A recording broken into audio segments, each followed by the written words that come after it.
ነፋሻማ አየር የምናገኝበት በጣም የቆየ ታሪካዊ ሆቴላችን ነውና ጣና ዘመኑን የዋጀ የብልጽግና ሽታ ያለው በጣም ጥሩ ሆቴል ሊሰራ እንደሆነ ሲበሰር እጅግ ለባህር ዳር ከተማ ነዋሪዎችም ለክልሉ መንግስትም ለከተማ አስተዳደሩም ትልቅ ብስራት ነውና እንኳን ደስ አላችሁ እንኳን ደስ አለን ማለት ፈልጋለሁ።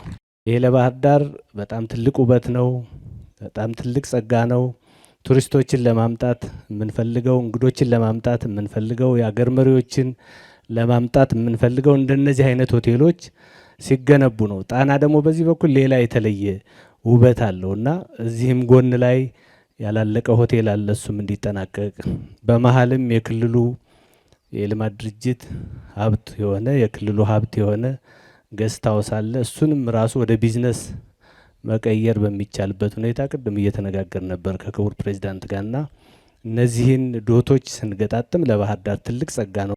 የመንግስታችንን አምስቱ የእድገት ምሰሶ የሆነውን ቱሪዝም በዚህ በሰሜኗ ድንቅ ካፒታላችን ባህር ዳር ለመገንባት በኢትዮጵያዊ ዓለም አቀፍ እውቅና ባገኙ ኢንጂነሮቻችን ብቃት በማሪዮት ቴክኒካል ድጋፍ በደንብ አስበንበት ተዘጋጅተን ያቀድነውን ፕሮጀክት በዛሬው ዕለት እንጀምራለን። ፋስት ትራክ በሆነ መልኩ እንዲገነባ እቅድ ወጥቶለት እየተሰራ ነው። በ18 ወር ሰርተን እንጨርሳለን።